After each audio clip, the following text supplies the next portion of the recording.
Hello बच्चों, कैसे हो आप लोग। उम्मीद करता हूँ कि बहुत अच्छे होंगे।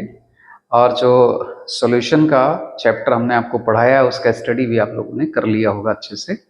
और आपसे कहा भी था कि इसके बाद, इस चैप्टर के बाद हम न्यूमेरिकल इस चैप्टर के करेंगे। तो आज शुरुआत करेंगे न्यूमेरिकल की। थोड़ा अंतराल लंबा हो गया, थोड़ी व्यस्तता ज़्यादा थी, इसलिए वीडियो हमारे नहीं आ पाए। ठीक है ना, उसके लिए तो थोड़ा सा कष्ट है मुझे। लेकिन अब आज से न्यूमेरिकल करेंगे हम लोग सॉल्यूशन का। तो ये न्यूमेरिकल करना आपके लिए बहुत ज़रूरी क्यों होता है?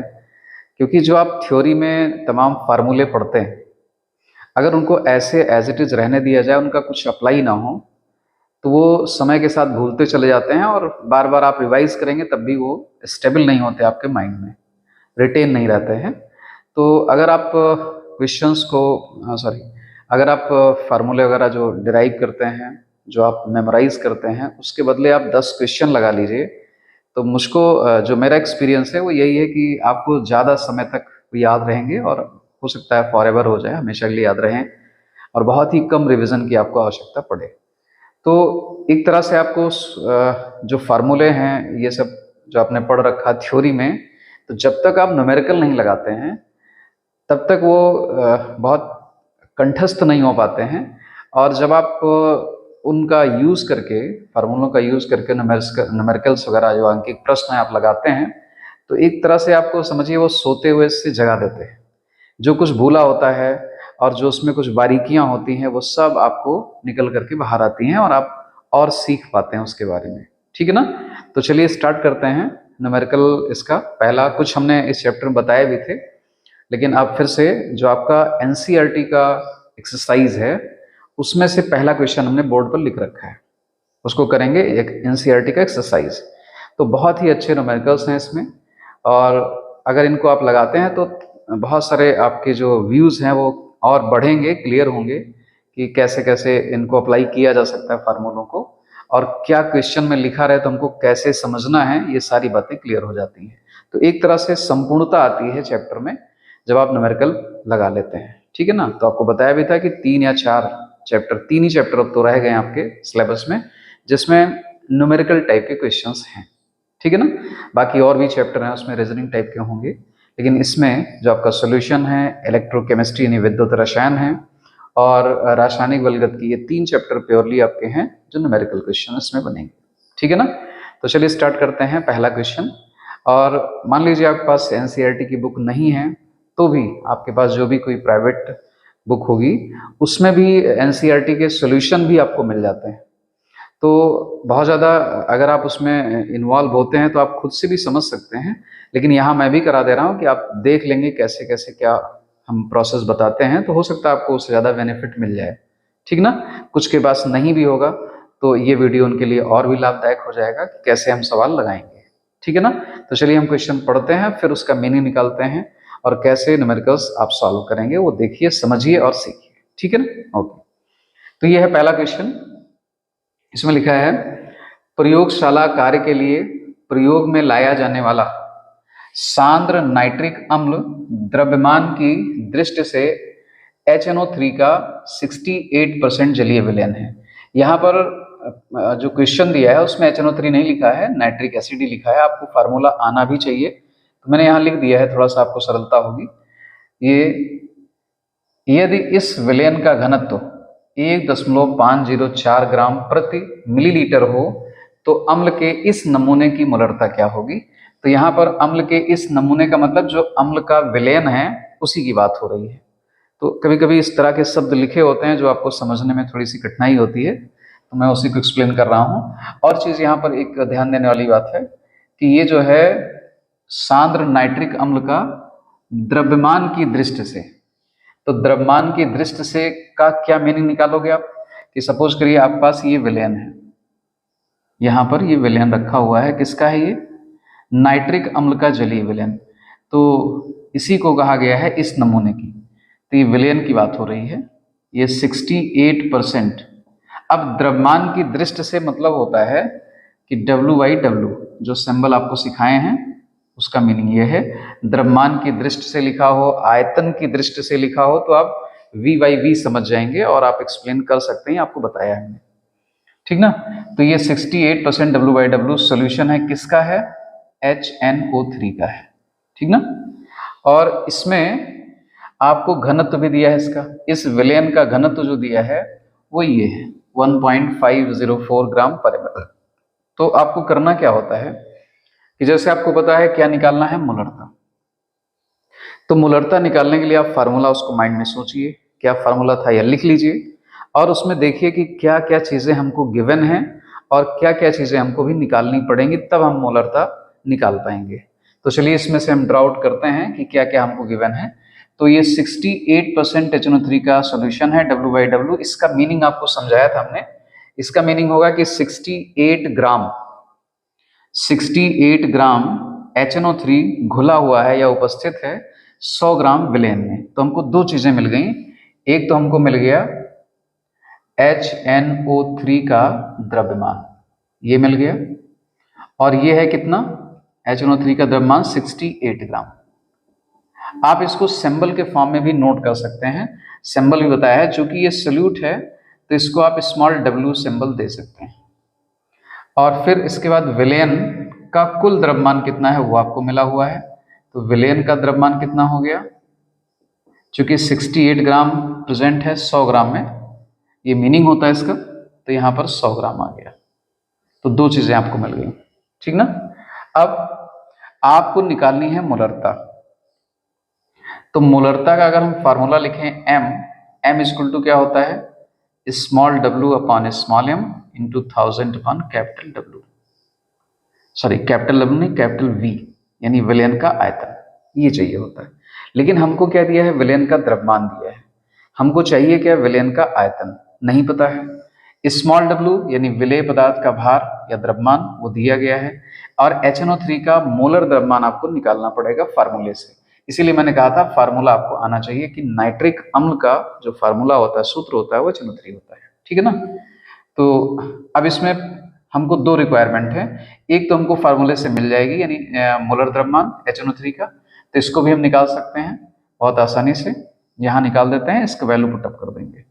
तो HNO3 का मोलर द्रव्यमान हम निकालेंगे ऐसे 1, इसका एटॉमिक मास, इसका होता है 14 और इसका होता है 16, तीन एटम है तो ये हो जाएगा 48। तो ये कितना हो गया, 48, 58 और 4 62, 63 हो गया। तो ये 63 इसका मोलर द्रव्यमान हो गया HNO3 का। तो यहाँ हम वैल्यू पुटअप कर सकते हैं, और ये चीज चाहो तो आप यहाँ नोट कर लो, ये स्मॉल m की वैल्यू हमको पता चल गई, कितना है 63।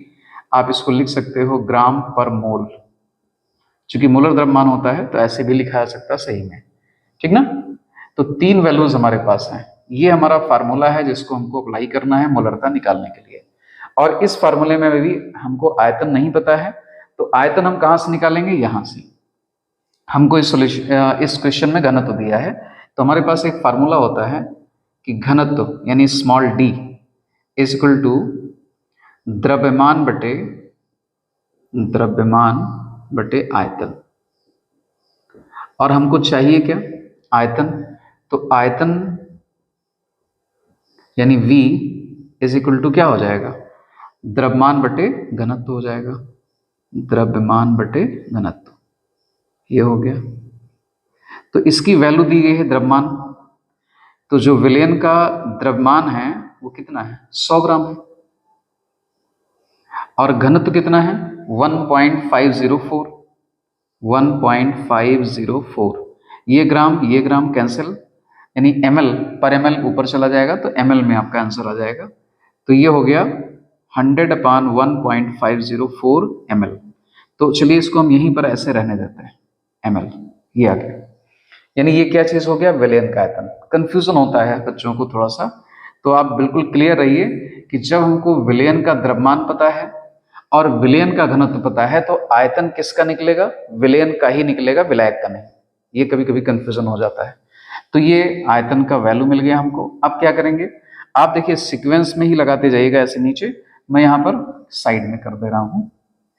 तो अब हम फार्मूले में अप्लाई करेंगे, जो हमारा ये फार्मूला था m इज इक्वल टू, अब दोबारा नहीं लिखेंगे, तो स्मॉल w की वैल्यू रख देते हैं 68 और स्मॉल m की वैल्यू यानी मोलर द्रव्यमान की वैल्यू जो है HNO3 की वो है 63, ठीक है ना, इनटू 1000 अपॉन हमको वॉल्यूम रखना है तो वॉल्यूम ये है और इसको हमने कर दिया 100 अपॉन में 1.504 लिखेंगे, बदले में ऊपर चला जाएगा तो यहाँ पर हम मल्टीप्लाई कर दें 1.504। बात समझ में आ रही होगी, यानी यहाँ पर रखना था हमको ऐसे 1.504 तो ये ऊपर चला जाएगा तो ऊपर ही कर दिया इसको, ठीक है ना, ये हो गया पूरा। अब इसमें हमने यहाँ क्यों नहीं डिवाइड किया, क्योंकि आप डिवाइड एक ही जगह करो आसानी होगी, यहाँ भी आप मेहनत करोगे यहाँ भी हो सकता है इसमें से कोई ऐसी वैल्यू हो जो आपको आसानी से मिल जाए और डिवाइड हो जाए, तो यहाँ पर ये वैल्यू हम कर सकते हैं, काट सकते हैं, इसको डिवाइड कर दिया। अब अगर 10 से इसको मल्टीप्लाई कर दें या सीधे हम कर दें m इज इक्वल टू हमारे पास आ गया 68 इंटू, अगर ये 10 हटा दें यहाँ पर तो ये 10 इधर चला जाएगा, यानी 15.04 हो जाएगा ये अपॉन 63। तो ये आपका मोलरता का, अगर इसको आप सॉल्व कर लेते हैं तो ये कितना हो जाएगा, मोलरता की वैल्यू आ जाएगी मोल पर लीटर में। किस में आएगी, मोल पर लीटर में, इसका यूनिट यही होता है मोल पर लीटर। ओके, तो इसको हम भी सॉल्व कर सकते हैं, आप भी सॉल्व कर सकते हैं। हम सॉल्व करेंगे थोड़ा टाइम लगेगा, तो आप टाइम बचाइए अपना, आप खुद सॉल्व कर लीजिएगा। अगर कोई और कंफ्यूजन हो तो इसमें जरूर कमेंट सेक्शन में मुझको बताइएगा कि समझ में नहीं आया, ठीक ना। तो ये मोलरता का क्वेश्चन इस तरह से आपका निकल आया, यानी आपको दिया था घनत्व और द्रव्यमान प्रतिशत दिया था और उससे आपको मोलरता निकालनी थी। तो जब भी द्रव्यमान प्रतिशत दिया जाए और मोलरता निकालनी हो तो घनत्व जरूर चाहिए होगा। इसी तरह से अगर आपको आयतन प्रतिशत दिया जाए, ठीक है, और मोललता निकालनी हो तब भी आपको किसकी जरूरत पड़ेगी, घनत्व की। तो द्रव्यमान को आयतन में या आयतन को द्रव्यमान में परिवर्तित करने के लिए आपको डेंसिटी यानी घनत्व की आवश्यकता पड़ेगी, ठीक ना। तो इस तरह के न्यूमेरिकल्स आते हैं, तो थोड़ा सा सावधानी से आप करिए तो ये आपका सॉल्व हो जाएगा। ओके, तो इसका जो अगर आप सॉल्यूशन सॉल्व करेंगे तो ये मोलरिटी का जो आंसर आ जाएगा, मोलरता इसका ये हो जाएगा 16.23। अगर आप सॉल्व करें 16.23 मोल पर लीटर हो जाएगा। तो उम्मीद करता हूं कि आप गुणा भाग तो कर ही लेंगे, ठीक ना। तो इसको मल्टीप्लाई कर दीजिए, 63 से डिवाइड कर दीजिएगा, आ जाएगा। तो ये था आपका पहला क्वेश्चन एक्सरसाइज का, एनसीईआरटी एक्सरसाइज का पहला क्वेश्चन, ठीक है ना। अब चलिए करते हैं दूसरा क्वेश्चन। ओके, तो ये बच्चों है सेकंड क्वेश्चन एनसीईआरटी एक्सरसाइज का। क्वेश्चन सेकंड है कि ग्लूकोज का एक जलीय विलयन 10% W/W है, यानी द्रव्यमान प्रतिशत दिया गया है। विलयन की मोललता तथा विलयन में प्रत्येक घटक का मोल अंश क्या होगा, यदि विलयन का घनत्व 1.2 ग्राम प्रति मिली हो तो विलयन की मोलरता क्या होगी। यानी क्या क्या चीजें आपको निकालनी है, विलयन की मोललता आपको फाइंड आउट करनी है और प्रत्येक घटक का मोल अंश यानी मोल प्रभाज पता करना है, और अगर विलयन का घनत्व दिया ही है तो आपको मोलरता भी पता करनी है। इन्हें 3 चीजें आपको निकालनी है इसमें से। तो आसान है, कोई कठिन बहुत नहीं है। अभी इसके पहले जो क्वेश्चन आपको बताया था पहला वाला, तो काफी कुछ उससे मिलता जुलता है। तो 10% वही, मतलब हमको पहले एक्सप्लेन करना है कि हमारे पास क्या क्या डाटा गिवन है और क्या क्या हमको क्वेश्चन को सॉल्व करने के लिए फाइंड आउट करना होगा, ठीक है ना। तो सबसे पहले हम एक्सप्लेन करते हैं इसको, और ये करना बताया भी है आपको। तो यहाँ से सॉल्यूशन स्टार्ट करते हैं। तो ये होगा 10% W/W का मतलब क्या हुआ कि जो सॉल्यूशन है उसमें 10 ग्राम ग्लूकोज उपस्थित है या घुला हुआ है, उपस्थित है 100 ग्राम विलयन में। तो जब आप इस तरह से एक्सप्लेन कर लेते हैं तो आपको 2 चीजें पता हो गई, एक तो ग्लूकोज का द्रव्यमान कितना है और विलयन का द्रव्यमान कितना है। यहाँ पर हमने दोनों ग्राम में यूज किया है क्योंकि यहाँ W/W है, यानी द्रव्यमान प्रतिशत है, ठीक है ना। तो अगर इसका हम एक फिगर बनाएं ऐसे कि मान लीजिए ग्लूकोज का जलीय विलयन है जो 10% है, ये 10% W/W ग्लूकोज सोल्यूशन है, ये ग्लूकोज का विलयन है। तो इसमें 10 ग्राम ग्लूकोज है और टोटल वेट जो है, टोटल द्रव्यमान जो विलयन का है वो 100 ग्राम है। तो वाटर कितना होगा, यानी विलायक इसमें नहीं लिखा गया, तो विलायक नहीं लिखा जाता तो इसका मतलब वो पानी ही होता है। अगर कोई और विलायक डाला जाएगा तो आपको जरूर मेंशन किया जाएगा, ठीक है ना, लिखा होगा क्वेश्चन में, ठीक है। अच्छा, यहाँ पर तो लिखा भी है एक जलीय विलयन लिखा ना यहाँ पर, तो इसका मतलब कंफर्म हो गया कि ग्लूकोज को जल में ही डिसॉल्व किया गया है। अगर नहीं भी लिखा है तब भी आप जल ही मानेंगे। तो इसको अगर हम एक्सप्लेन करें तो इसमें ग्लूकोज विलेय पदार्थ है हमारा और जल विलायक है, तो हमको दो चीजें यहाँ से मिल जाएंगी। एक तो हमको मिल जाएगा ग्लूकोज यानी विलेय पदार्थ का द्रव्यमान, और विलेय पदार्थ के द्रव्यमान को स्मॉल w से दिखाते हैं। तो विलेय पदार्थ द्रव्यमान हो गया 10 ग्राम और विलयन का द्रव्यमान है 100 ग्राम। तो विलायक का द्रव्यमान यानी कैपिटल W जो हमको चाहिए, विलायक का द्रव्यमान, ये विलायक का द्रव्यमान होता है। मोललता वाले फार्मूले में आपको सब समझाया था। तो कैपिटल W कैसे निकालेंगे आप, विलयन का द्रव्यमान माइनस विलेय का द्रव्यमान यानी ग्लूकोज का द्रव्यमान, तो ये आ जाएगा 90 ग्राम, ठीक ना। 90 जी लिख दिया हमने तो ग्राम है, या हिंदी में लिख देंगे ग्राम। तो बात समझ में आ रही है। तो ये विलायक का द्रव्यमान आ गया। ऐसा मैंने क्यों किया, क्योंकि हमको मोललता निकालने के लिए विलायक के द्रव्यमान की जरूरत पड़ती है, ठीक है ना। अब चलिए हम मोललता निकाल लेते हैं, इतने फार्मूले से हमारा मोललता निकल जाएगा। अच्छा, एक चीज इसमें और हम नोट कर देते हैं, स्मॉल m। तो स्मॉल m आपको पूरे चैप्टर में जहां भी पढ़ाया है, स्मॉल m का जो सिंबल है मैंने क्या बताया उसको, मोलर द्रव्यमान, विलेय पदार्थ का मोलर द्रव्यमान। तो इसमें विलेय पदार्थ है ग्लूकोज और उसका मोलर द्रव्यमान कितना होता है 180। ग्लूकोज का फार्मूला C6H12O6। तो जब सभी के एटॉमिक मास आप जोड़ोगे, अभी एक में किया था हमने पिछले वाले क्वेश्चन में, तो इन सबका टोटल जो एटॉमिक मास का सम आएगा वो 180 आएगा। तो इसका 180 ग्राम पर मोल आप लिख सकते हो। ये हो गया मोलर द्रव्यमान। तो इतने से, इतने डाटा से हम मोललता निकाल सकते हैं।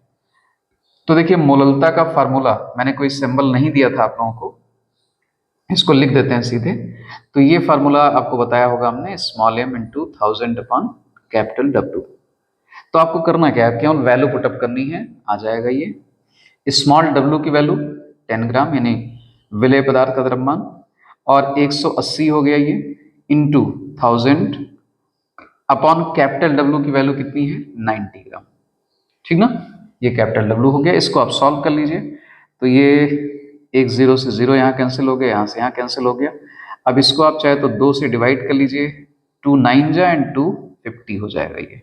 तो आपका वैल्यू आ गया ये, ऊपर आपका बचा 50 और नीचे हो गया 81, ठीक ना।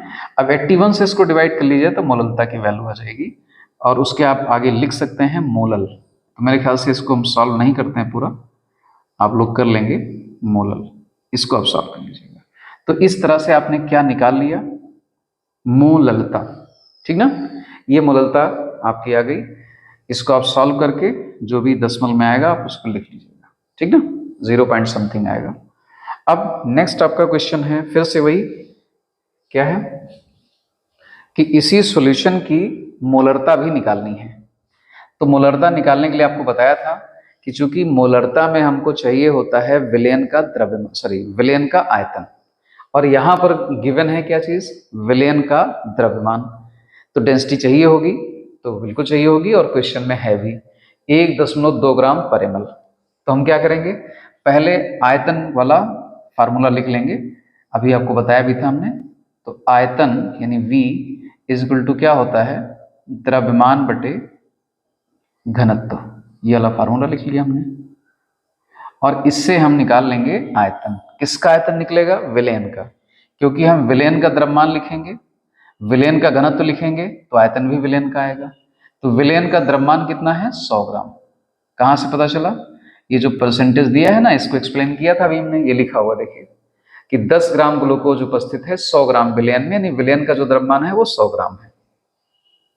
तो 100 ग्राम, और घनत्व आपका है 1.2 ग्राम पर ml, ठीक ना। तो ये वैल्यू आ गई। इसी वैल्यू को हम मोलरता में सीधे रख देंगे, वहीं पर डिवाइड करेंगे।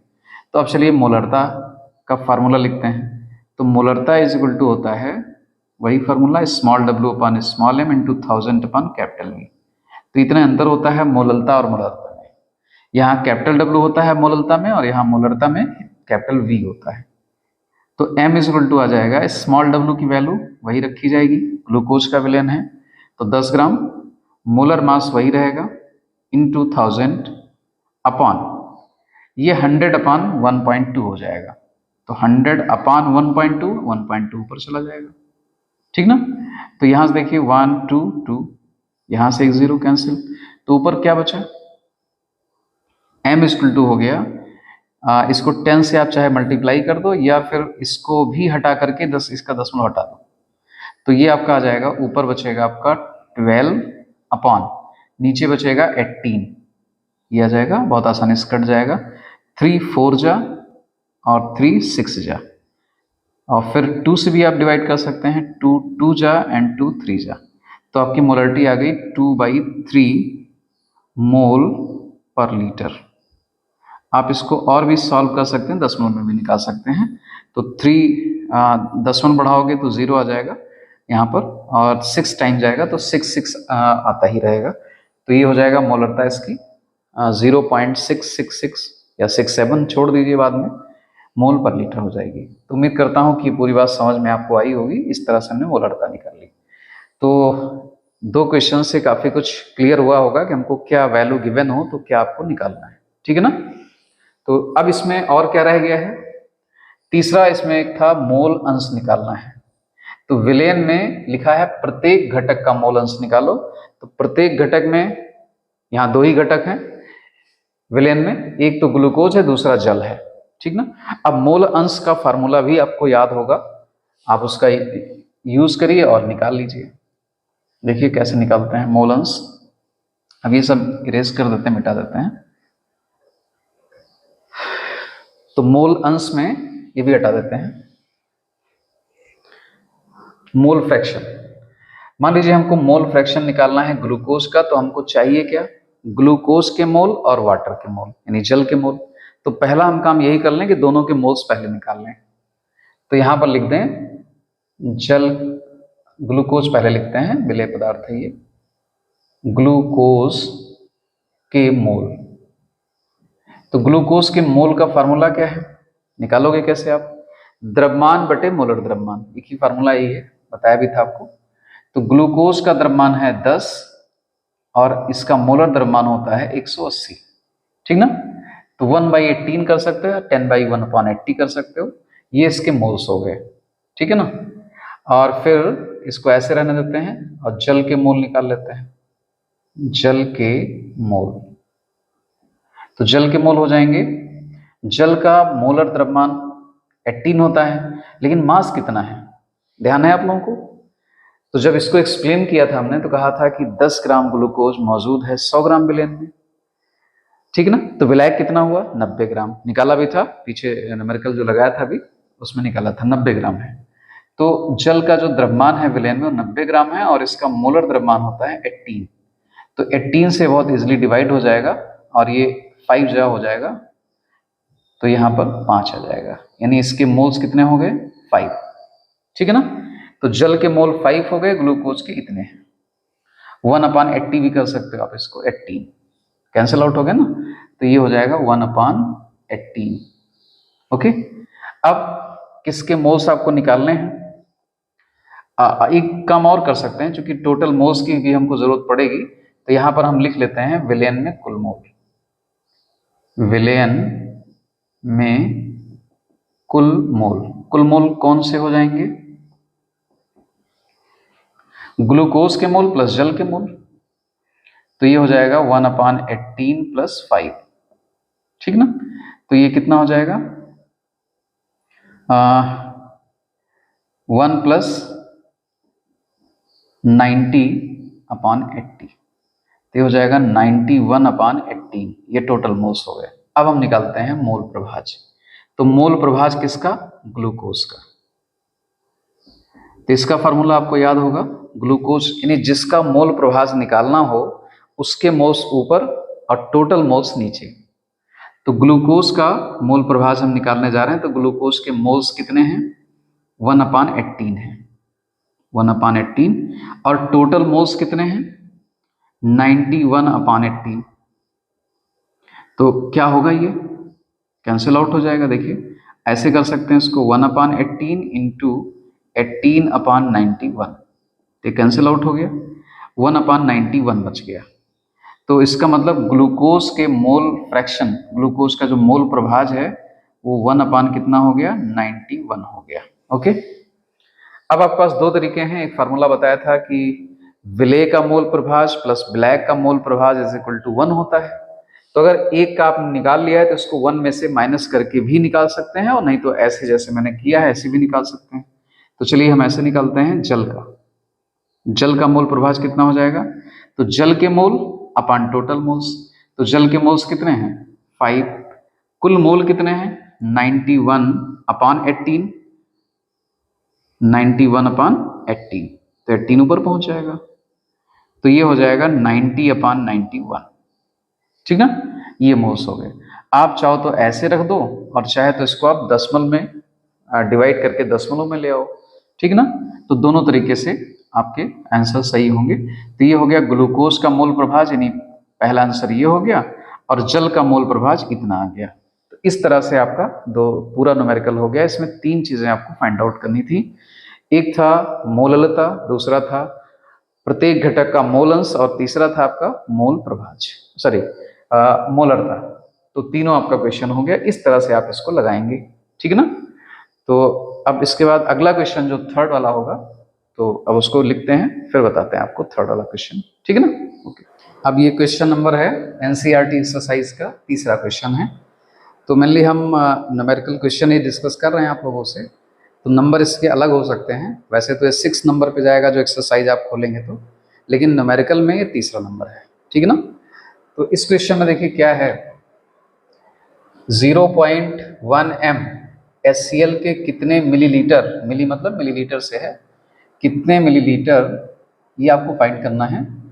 Na2CO3 व NaHCO3 के दोनों के सम मोलर मिश्रण के 1 ग्राम से पूर्ण क्रिया करेंगे। तो क्वेश्चन का है तो बहुत छोटा सा क्वेश्चन, लेकिन इसका जो सॉल्यूशन है वो काफ़ी बड़ा है, काफ़ी कॉन्सेप्ट इसमें छिपे हुए हैं, ठीक है ना।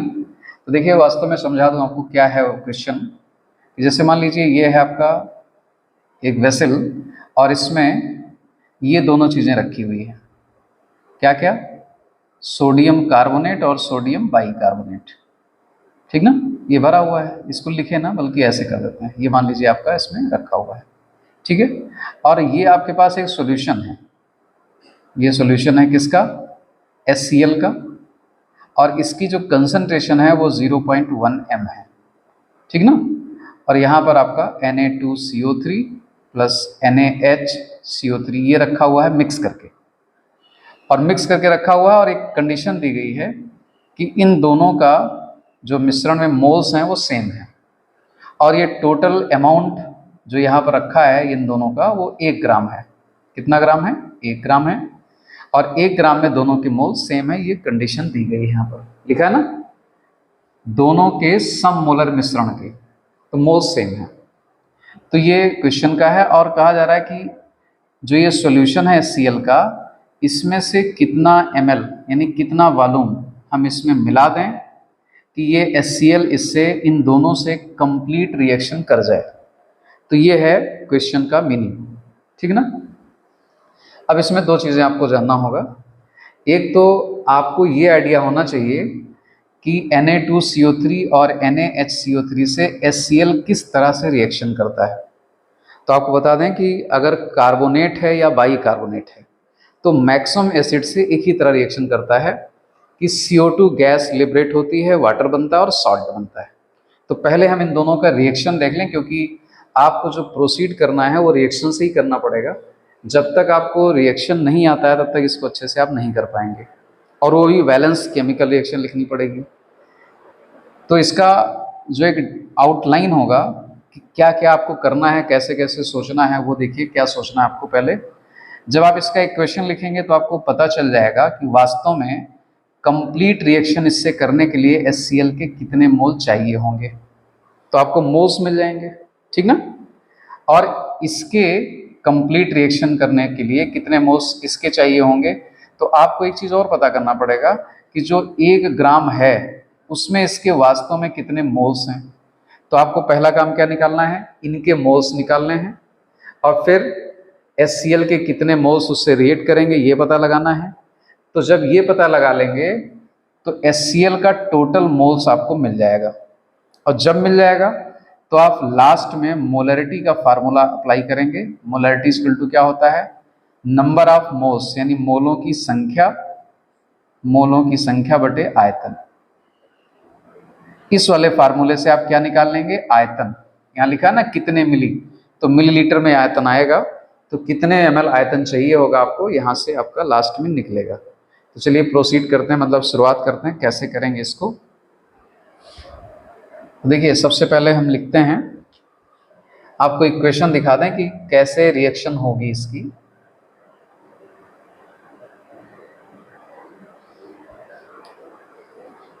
एक मिनट रोक देना है बस, हमको लगता है इंक भरे नहीं। तो पहले हम रिएक्शन लिखते हैं इसकी, और ये इरेज कर देते हैं कि क्वेश्चन तो आपको समझा ही दिया था मैंने। अब देखिए इसमें ये रिएक्शन है Na2, मार्क करने चला है, Na2CO3 प्लस HCl एसिड का। तो प्रोडक्ट आपको पता होता है कि इसमें साल्ट बनेगा, यानी NaCl बनेगा। कितने सोडियम है, 2 सोडियम है, 2 NaCl प्लस CO2 निकलना ही है कार्बोनेट की जब भी रिएक्शन होगी एसिड से, सॉरी CO2 प्लस H2O, ठीक है ना। इसको आप बैलेंस कर लीजिए, तो यहाँ पर 2 मोल्स आपको चाहिए होंगे। तो यहीं से हमको पता चल रहा है कि 1 मोल अगर हमारे पास Na2CO3 है तो उससे कंप्लीट रिएक्शन के लिए 2 मोल HCl चाहिए होंगे, ठीक ना। इसी तरह से NaSCO3 थोड़ा सा हम गैप करके लिखते हैं, क्योंकि यहीं पर और वैल्यू हम पुटअप करेंगे फिर बाद में। NaHCO3 प्लस HCl, यहाँ पर बस इतना ही चाहिए होगा, यानी NaCl बन जाएगा प्लस CO2 गैस लिबरेट होगी और प्लस H2। इसमें हमने ज़्यादा फोकस नहीं किया इनकी फिजिकल स्टेट लिखने का, तो ये आप सब समझे रहिएगा। मेन फोकस हमारा यहाँ पर है कितने मोल्स रिएक्ट कर रहे हैं। तो देखिए अगर वैसे देखा जाए तो 1 मोल से कंप्लीट रिएक्शन के लिए 2 मोल चाहिए HCl, और यहाँ पर 1 मोल चाहिए। तो ओवरऑल इन दोनों से कंप्लीट रिएक्शन के लिए 3 मोल चाहिए होता है, जैसा कि इस इक्वेशन में शो हो रहा है। तो हम पता करें वास्तव में कि जो 1 ग्राम मिक्सचर है, हमारा अगला टारगेट है कि 1 ग्राम मिक्सचर में सोडियम कार्बोनेट और सोडियम बाइकार्बोनेट के मोल्स कितने हैं, पहले ये पता लगा लें। तो जब ये पता चल जाएगा तो हम रीजनिंग कर लेंगे कि 1 मोल से 2 मोल चाहिए होता है, तो इतने मोल से जो इसका मोल निकलेगा उससे कितना चाहिए होगा। तो चलिए स्टार्ट करते हैं कैसे पता करेंगे। तो उसके लिए शुरुआत यहाँ से होगी कि माना जो 1 ग्राम है उसमें माना मिश्रण में, किसका मिश्रण, सोडियम कार्बोनेट और सोडियम बाइकार्बोनेट का, माना मिश्रण में Na2CO3 की मात्रा मान लेते हैं x ग्राम, मात्रा x ग्राम है, ठीक है ना। तो अगला अपने आप निकल आएगा, यानी मिश्रण में सोडियम बाइकार्बोनेट की मात्रा कितनी हो जाएगी, बाइकार्बोनेट की मात्रा कितना हो जाएगा, पूरा मिश्रण 1 ग्राम था, उसमें से x ग्राम जब ये है तो 1 माइनस x ग्राम ये हो जाएगा। यहाँ पर हम ग्राम लिख दें x ग्राम, ठीक है ना। अब दोनों की मात्रा आ गई तो दोनों के मोल्स हम निकाल सकते हैं। यहाँ देखिए Na2CO3 के मोल मिश्रण में कितने हो जाएंगे, तो मोल का फार्मूला आपको पता होगा कि द्रव्यमान बटे मोलर द्रव्यमान होता है। तो Na2CO3 का द्रव्यमान कितना है, x ग्राम, और इसका मोलर द्रव्यमान होता है 106, तो ये आ गया इसका मोल्स x/106। इसी तरह दूसरा निकाल लीजिए, NaHCO3 के मोल्स के मोल, ये हो जाएगा 1 माइनस x इसका द्रव्यमान, और इसका मोलर द्रव्यमान 84 होगा। तो 1 माइनस x/84, सोडियम का 23, इसका 24, और 24 और इसका पूरे का 60 होता है। तो जब आप लोग कैलकुलेट करते रहेंगे, सवाल खूब लगाएंगे, तो ये बहुत सारी चीज़ें आपको खुद ब खुद याद हो जाएंगी। तो ये हो गया। लेकिन अब अगली कंडीशन क्या कह रहा है इसमें, कि जो मिश्रण है उसमें दोनों के मोल समान हैं। तो इसका मतलब परंतु प्रश्नानुसार क्या हो गया कि दोनों के मोल्स समान हैं, तो इसका मतलब क्या है, सम मोलर मिक्सचर है तो दोनों के मोल्स हम इक्वल कर दें। ये सोडियम कार्बोनेट का है, ये सोडियम बाइकार्बोनेट का है, तो ये इक्वल हो जाएगा x upon 106 is equal to 1 minus x upon 84। ठीक ना, इतना सुन में है। अब यहाँ से हम एक लाइन खींच दें और फिर यहाँ साइड में लगाते हैं, आप लोग सीक्वेंस में लगाएंगे, तो x की वैल्यू यहाँ से फाइंड आउट हो जाएगी, कितना हो जाएगा 84x। ठीक ना, ये cross multiply is equal to 106 minus 106x। तो अब इसको इधर अगर हम ले लें तो ये हो जाएगा 106x प्लस में आ जाएगा plus 84x is equal to 106, तो ये कितना हो जाएगा 190x इज इक्वल टू 106। तो x की वैल्यू यहाँ पर आपकी आ गई 106/190, ये इसकी वैल्यू आ गई। आप चाहो तो इसको डिवाइड कर लो कि x की वैल्यू कितना हो जाएगी, तो x इज इक्वल टू कितना हो जाएगा, इसको हम कैलकुलेट कर लेते हैं और वैसे टाइम लगेगा। देखिए 106 डिवाइडेड बाई 190, तो यह आ जाएगा 0.557। तो 3 डिजिट बाद हम छोड़ देते हैं, इतना मोल्स हो गया, इतना ग्राम। ये आपका क्या निकल आया, x की वैल्यू आ गई, क्योंकि आपने माना था ना मिश्रण में Na2CO3 मात्रा कितनी है, x ग्राम है, तो x की वैल्यू आ गई, यानी इसको हम ग्राम में लिख देंगे, g लिख दिया। तो आपको क्या पता चल गया, Na2CO3 की मात्रा मिल गई आपको। ओके, अब NaHCO3 की मात्रा आप निकाल सकते हैं, तो NaHCO3 की मात्रा ये कितना हो जाएगा 1 माइनस 0.557 ग्राम, तो ये निकल के आ जाएगा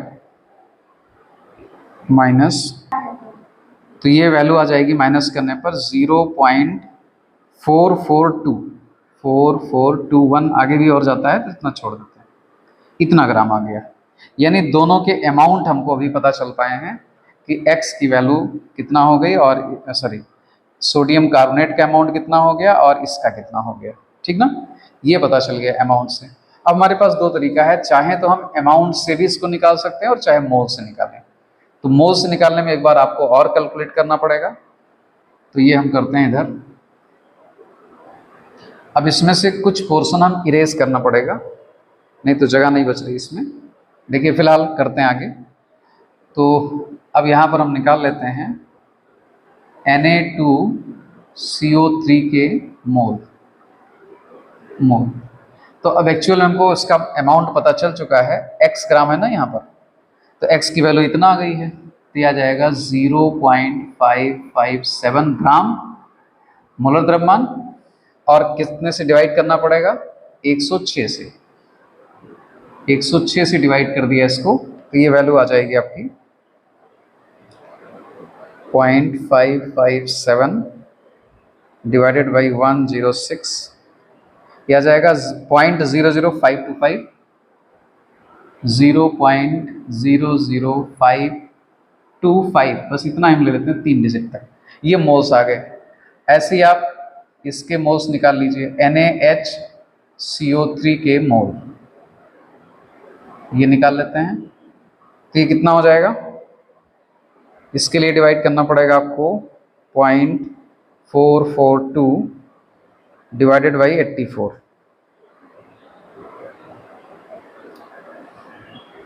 0.442 डिवाइडेड बाई मोलर मास इसका 84 था, यहाँ से देखिए ये वैल्यू, तो ये वैल्यू आ जाएगी आपकी, मोल्स इसके निकल आएंगे 0.0052, बस इतना छोड़ देते हैं, 6 ही आएगा।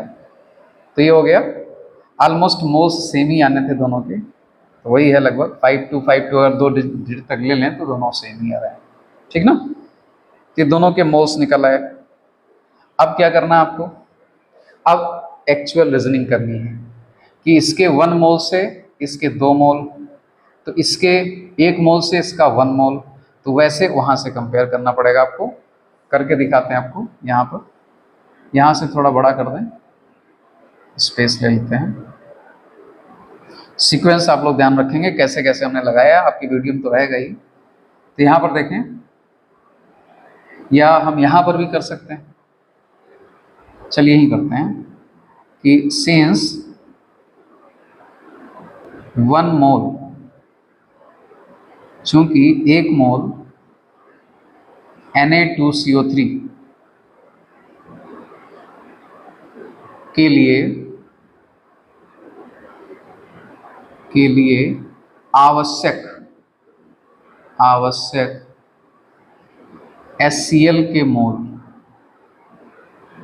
बराबर 2, लेकिन हमारे पास मोल्स कितने हैं? 0.00525 मोल Na2CO3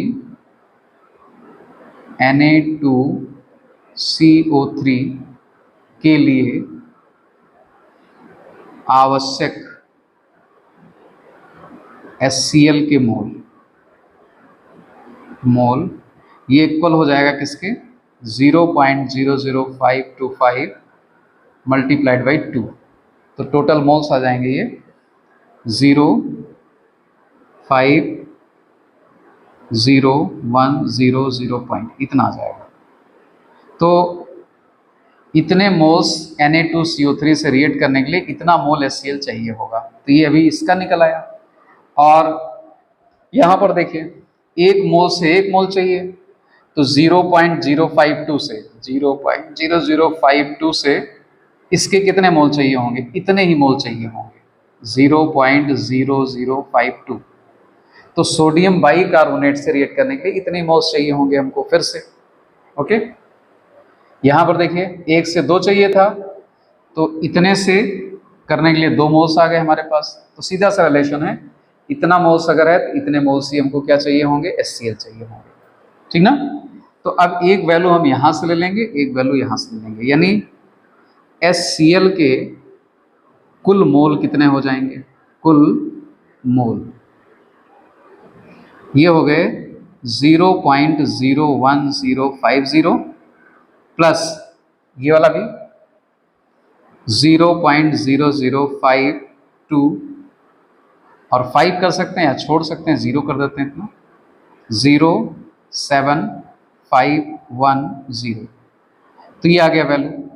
HCl के कुल मोल इतने चाहिए हमको, यानी जो हमारा 1 ग्राम का इन दोनों का मिश्रण था उससे कंप्लीट रिएक्शन के लिए हमको HCl के कुल मोल इतने चाहिए। लेकिन यहाँ पर हमको मोल्स तो पता नहीं करना है, हमको पता करना है कि ये जो कंसंट्रेशन वाला सॉल्यूशन है HCl का वो कितना यूज होगा, कितना मिलीलीटर। तो अब फिर से एक बार हम मोलरता के उस पे आते हैं और इसमें वैल्यू रखते हैं। तो मोलरता बराबर क्या होता है? विलेय के मोलों की संख्या। तो HCl के मोल कितने हैं? 0.01570 और विलेय का आयतन लीटर में चाहिए हमको। तो विलेय का आयतन के लिए हम कैपिटल V का इस्तेमाल करते हैं, और लीटर में चूंकि हमको ml में निकालना है तो इसको हम यहाँ पर 1000 से मल्टीप्लाई कर देंगे, ठीक ना। तो अब वैल्यू पुटअप कर दें सबका, तो ये हो जाएगा 0.1। देखिए ये कहाँ से आया? HCl विलेन की मोलरता इतनी है, और ये हो जाएगा 0। अभी देखिए 1000 से मल्टीप्लाई करेंगे तो ये कहाँ आ जाएगा? यहाँ पर 3 डिजिट बाद आ जाएगा। तो इसको हम लिख सकते हैं 15.70 और ये हो जाएगा डिवाइडेड बाई V। तो V की वैल्यू क्या आ जाएगी? 15.70 बटे 0.1, तो ये आ जाएगा आपका 157.0 ml मिलीलीटर। तो ये आपका फाइनल आंसर हुआ, यानी 1 ग्राम वाले मिश्रण से, दोनों के 1 ग्राम का मिश्रण जो था उससे पूर्ण अपक्रिया के लिए HCl के कितने मिलीलीटर खर्च होंगे? 157 मिलीलीटर खर्च होंगे। तो ये आपका सवाल आपने देखा कि कैसे कैसे हम लगा सकते हैं इसको। और एक तरीका मैंने कहा था और भी हो सकता है कि जो ये दोबारा हमने मोल्स निकाले हैं वो ना भी निकालते हैं, हम मास से कंपेयर कर सकते हैं। जैसे हमने यहाँ मास निकाल लिया था सभी का, तो यहाँ क्या लिखते कि 106 ग्राम इसका मोलर मास होता है 106 ग्राम, तो 106 ग्राम से रिएक्ट करने के लिए इसका मास निकालते, तो ये हो जाता 73 ग्राम। तो 73 ग्राम हमको आवश्यक है, तो इतने से कितना आवश्यक होता, रीजनिंग वैसे ही करनी पड़ती। तो जो आपने अगर मोल से कर लिया है तो भी सही है, अगर आप मास से करना चाहें तो मास से भी कर सकते हैं, ठीक ना। तो यहाँ पर टोटल मास निकलेगा, और जब यहाँ पर हम फार्मूला रखेंगे तब हमको वो काम करना पड़ेगा, इसलिए अच्छा है कि आप पहले ही कर लें। तो इस तरह से आपका ये न्यूमेरिकल लग गया। इसमें कई कॉन्सेप्ट आपने देखे कहाँ कहाँ से हमको शुरुआत करनी है। तो ये स्टेप्स हैं इसके, यानी पहले आप रिएक्शन लिख लें, आपको आइडिया हो जाएगा कहाँ क्या चाहिए, और आप इस पोर्शन को भी पहले से शुरुआत कर सकते हैं, रिएक्शन बाद में भी लिख सकते हैं, जैसा आपको उचित लगे। तो ये था आपका क्वेश्चन। तो 157 मिलीलीटर चाहिए होगा। ओके, अब चलिए नेक्स्ट क्वेश्चन चलते हैं। तो अब ये अगला क्वेश्चन हो गया उसका एक्सरसाइज का। अभी इससे पहले एक दूसरा क्वेश्चन था 3rd नंबर का, और ये 4th नंबर का अब न्यूमेरिकल क्वेश्चन है। सॉल्यूशन चैप्टर का जो एनसीईआरटी में एक्सरसाइज के क्वेश्चन दिए हैं उसी का चल रहा आगे। तो देखिए इसमें क्या है कि किसी विलेन को 25% विलेन का 300 ग्राम तथा 40% विलेन का 400 ग्राम द्रव्यमान के अनुसार है, उसको मिश्रित करके बनाया गया है। यानी विलेन को बनाने के लिए, अभी यहाँ समझाएंगे भी आपको, इस तरह से 300 ग्राम और 400 ग्राम मिलाया गया है विलेन। तो जो नया विलेन बन के तैयार होगा, परिणामी विलेन का द्रव्यमान प्रतिशत आपको निकालना है। तो ये जो क्वेश्चन है इसका ऑलमोस्ट हमने इस फिगर के फॉर्म में इस तरह से बनाया हुआ है। मान लीजिए ये आपका विलेन है ये, और एक विलेन ये है, ठीक ना। 2 विलेन ये अलग अलग रखे हैं, इनका कंसंट्रेशन दिया है, ये 25% है, ये 40%। अब यहाँ पर 40%, यहाँ पर कैसा विलेन आप मानेंगे, क्योंकि तरीके बहुत सारे होते हैं। W/W हो सकता है, W/V हो सकता है, V/V हो सकता है, लेकिन आपको क्या यहाँ कंसीडर करना है, 400 ग्राम द्रव्यमान के अनुसार, यानी W/W वाला तरीका यहाँ पर फॉलो किया गया है। तो द्रव्यमान प्रतिशत है ये, यहाँ कुछ नहीं लिखा है, लेकिन आप इसको द्रव्यमान प्रतिशत मानेंगे। यानी अगर आप चाहें तो इसको ऐसे लिख सकते हैं 40% W/W, ये 25% W/W। तो इसका मीनिंग आपको चैप्टर में हमने एक्सप्लेन करना सिखाया भी था, जो चैप्टर आपको सॉल्यूशन पढ़ाया उसमें बताया हुआ है। तो अगर ये 40% है विलेन की कंसंट्रेशन, तो इसका मीनिंग क्या है, इसका मीनिंग है कि 40 ग्राम विलेय पदार्थ जो है, विलेय घुला हुआ है, अब ये लिख नहीं रहे हैं पूरा, घुला है कितने में, 100 ग्राम में। तो इसका कहने का मतलब क्या हुआ कि अगर इस विलेन, बहुत ढेर सारा विलेन रखा हुआ है 40% वाला, और अगर इसमें से हम 100 ग्राम उठा के डाल दें कहीं पर, तो जब 100 ग्राम डालेंगे तो 40 ग्राम विलेय पदार्थ उसमें जाएगा। लेकिन कह रहा है कि 400 ग्राम मिलाया गया, तो जब हम इसमें से, इस टाइप के विलेन में से 400 ग्राम तौल करके और यहाँ इस वेसल में, नए वाले वेसल में मिला देंगे, तो इस विलेन से विलेय पदार्थ का कितना द्रव्यमान यहाँ पर आएगा, ठीक ना। तो बहुत सीधा सा रिलेशन है कि अगर 100 ग्राम से हमको मिल रहा है 40 ग्राम, तो 400 ग्राम से कितना मिलेगा, 400 ग्राम से कितना मिलेगा, पहले 1 ग्राम से फिर 400 ग्राम से, तो ये हो जाएगा 40/100 गुणे 400। तो ये कैंसिल आउट हो गया, 4 चौके 16, यानी कितना मिला हमको, 160 ग्राम मिल गया, ठीक ना। कहने का मतलब हुआ इस विलेन से जब हम 400 ग्राम विलेन इसमें उड़ेल देते हैं तो विलेय पदार्थ की कितनी मात्रा आ जाती है, 160 ग्राम, ठीक ना। 160 ग्राम विलेय इसमें आ गया। अब वैसे इसमें भी आप कर सकते हैं, इसका भी अर्थ क्लियर है कि 25% है, इसका मतलब कि 25 ग्राम विलेय घुला है 100 ग्राम में, 100 ग्राम विलेन में। तो ये विलेन अगर आप 100 ग्राम लेते हैं तो 25 ग्राम विलेय आएगा, लेकिन हम ले कितना रहे हैं, 300। तो क्या हो जाएगा, अगर हम इसका 300 ग्राम ले रहे हैं तो उसमें कितना विलेय पदार्थ मौजूद होगा, तो इसको आप निकालेंगे कैसे, यहाँ रीजनिंग हम इस तरह से कर लेंगे अब कि अगर हम 100 ग्राम ये वाला विलेन लेते हैं 100 ग्राम, तो हमको मिलता है 25 ग्राम विलेय। और अगर हम 1 ग्राम लेंगे तो मिलेगा 25/100। लेकिन हम 300 ग्राम ले रहे हैं तो कितना मिल जाएगा? 25 × 300/100। तो ये डिवाइड हो गया तो आ गया 75 ग्राम। बात मेरी समझ में आ रही है? इस विलेन से 300 ग्राम जब इसमें डालोगे तो कितना आ गया? 75 ग्राम। और इस विलेन से 400 ग्राम अगर डालोगे तो कितना आ गया? 160 ग्राम। अब आपको निकालना है इस विलेन की द्रव्यमान प्रतिशत, ठीक है ना? तो यहां पर इसको हम कैसे करेंगे? द्रव्यमान प्रतिशत निकालने का तरीका होता है कि विलेय पदार्थ की कुल मात्रा बटे विलेन की कुल मात्रा गुणे 100। तो चलिए कर लेते हैं, अब तो हमारे पास सारा डाटा मौजूद है। तो यहाँ पर देखिए इस विलेन का हम निकाल रहे हैं, यहाँ पर आप और साफ साफ इसको लगा लीजिएगा।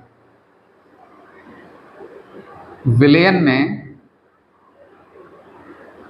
विलेय पदार्थ की मात्रा, विलेय की मात्रा कितना हो गया? देखिए यहां से 75 ग्राम आया है ये वाला। इस विलेन से जब 300 ग्राम डाला गया तो 75 ग्राम आया, और इस विलेन से जब 400 ग्राम डाला गया तो 160 ग्राम आया हुआ है। तो कुल मात्रा हो गई 235, ठीक ना? और विलेन का द्रव्यमान कितना हो गया? विलेन का द्रव्यमान ये कितना हो गया? आपने इस विलेन को बनाने के लिए 400 ग्राम ये वाला डाला है और 300 ये डाला है, तो विलेन का कुल द्रव्यमान कितना हो गया? 300 + 400 बराबर 700 ग्राम। अब विलेन का द्रव्यमान प्रतिशत, विलेन का द्रव्यमान प्रतिशत, ये सूत्र क्या बनेगा इसका कि विलेय का द्रव्यमान, तो विलेय का कुल द्रव्यमान इस विलेन के अंदर है 235 ग्राम, विलेन का कुल द्रव्यमान 700 है, और इसको गुणा किससे करना है? 100 से। तो जब आप इसको कैलकुलेट करेंगे तो ये 33 दशमलव समथिंग कुछ आएगा। ये वैल्यू आप पूरी हम कर देते हैं, कैलकुलेट कर देते हैं आपको, तो थोड़ा जल्दी हो जाएगा। 235 × 100 / 700, तो यह आ जाएगा 33.57%, 33.57%। तो ये आपका फाइनल आंसर हो जाएगा। इस तरह से आप कर सकते हैं। तो ये क्वेश्चन आपका सॉल्व हो गया है, जो ये आपका क्वेश्चन पूछा गया, ठीक ना? ये हमने फिगर भी बना दिया है, फिगर से आप लोग भी बनाइए तो समझ बात पूरी आएगी। एक्सप्लेन करना है इसका मीनिंग हमने एक्सप्लेन कर दिया ये कि इसका मीनिंग होता है 40 ग्राम विलेय 100 ग्राम में मौजूद है। अर्थात उल्टा हम कह सकते हैं, अगर इस विलेन का हम 100 ग्राम कहीं डालते हैं तो 40 ग्राम विलेय पदार्थ जाएगा, लेकिन डाला कितना गया? 400 ग्राम। तो 400 ग्राम डालने पर कितना जाएगा? 4 चौके 16, 160 ग्राम। ये भी कैलकुलेट कर दिया यहाँ पर, वैसे इधर भी कर दिया है, ठीक ना? पहले इसकी मीनिंग एक्सप्लेन करी, फिर ये रीजनिंग कर दिया हमने इधर। यहाँ आप सीन्स, चूंकि और इसलिए लगा सकते हैं, ये सब ये हो गया सीन्स, इसलिए ये सब। तो इसमें से विलेय पदार्थ की 160 ग्राम मात्रा, इसमें से 75 ग्राम मात्रा। तो विलेन में कुल विलेय पदार्थ कितने हो गए? 235। विलेन का कुल द्रव्यमान हो गया 43700। ये आ गया द्रव्यमान प्रतिशत। तो बढ़िया सवाल था ये एनसीईआरटी का। तो ये भी कंप्लीट हो गया। अब नेक्स्ट क्वेश्चन चलो देखते हैं। तो ये अगला क्वेश्चन अब आ गया 5वां, और बुक के एक्सरसाइज के हिसाब से 8वां क्वेश्चन होगा, ठीक है ना? क्या है क्वेश्चन? एक शीतलक रोधी विलेन को एथिलीन ग्लाइकॉल, फार्मूला ये लिखा हुआ है C2H6O2 के 222.6 ग्राम तथा जल के 200 ग्राम को मिश्रित करके बनाया गया। विलेन की मोललता ज्ञात करो। यदि विलेन का घनत्व ये दिया गया है 1.072 ग्राम पर ml, तो विलेन की मोलरता क्या होगी? तो आपको दो चीजें निकालनी है, एक मोलरता और दूसरा मोललता। तो हालांकि इस टाइप के सवाल बता चुके हैं आपको पहले भी, फिर भी आया है तो इसमें बता देते हैं। तो इसमें देखिए, अच्छा हाँ, इसमें एक चीज़ आपको और कुछ अलग लगेगा, क्योंकि अभी जब थ्योरी हम लोगों ने पढ़ी थी तो उसमें विलायक और विलय के लिए एक डिफिनेशन आई थी कि जो एक्चुअली में ज़्यादा अमाउंट में होता है उसे हम विलायक मान लेते हैं, और जो कम अमाउंट में होता है उसको हम विलेय पदार्थ मानते हैं। लेकिन इस क्वेश्चन में मेनली एथिलीन ग्लाइकॉल जो कि ज़्यादा अमाउंट में है, इसको हम विलेय पदार्थ ही मानेंगे। और जल को बताया भी था मैंने कि जल अगर है तो चाहे वो थोड़ा सा कम अमाउंट में हो तब भी उसी को आप विलायक मानेंगे। तो यहाँ पर जल ही विलायक होगा, क्योंकि अगर ये क्लियर नहीं होगा तो आपका सवाल गलत हो सकता है। ठीक है ना? तो चलिए स्टार्ट करते हैं कैसे लगेगा। मोललता का फार्मूला आपको पता है, एक फिगर भी इसका हम बना दे रहे हैं कैसे क्या हुआ है वास्तव में। कि देखिए, एक मिश्रण तैयार किया गया विलयन, और इस विलयन को बनाने के लिए एथिलीन ग्लाइकॉल यानी C2H6O2, ये एथिलीन ग्लाइकॉल है, 222.6 ग्राम इसमें मिलाई गई, और इसी में जल कितना मिलाया गया? 200 ग्राम। तब ये विलयन पूरा तैयार हुआ है। ये है इसका फिगर। तो जल 200 ग्राम और ये बनाया गया। तो मोललता पूछी जा रही, तो मोललता आप बहुत आसानी से इससे निकाल सकते हैं। तो मोललता का फार्मूला आप लोग जानते होंगे। तो एक काम हम और कर सकते हैं, जो हमको गिवन है वो हम लिख लेते हैं। जो हमको वैल्यू दी गई, मैंने कहा भी था कि सवाल में जो वैल्यू दी जाए पहले उसको नोट कर लें। तो एथिलीन ग्लाइकॉल हमारा विलेय हो गया, तो विलेय का द्रव्यमान ये हमको गिवन है। और सिंबल के हिसाब से अगर देखा जाए, प्रतीक के, तो विलेय के द्रव्यमान को हम दिखाते हैं स्मॉल w से। तो ये हो गया 222.6 ग्राम। ठीक है। अब विलायक का द्रव्यमान इसमें कितना हो गया?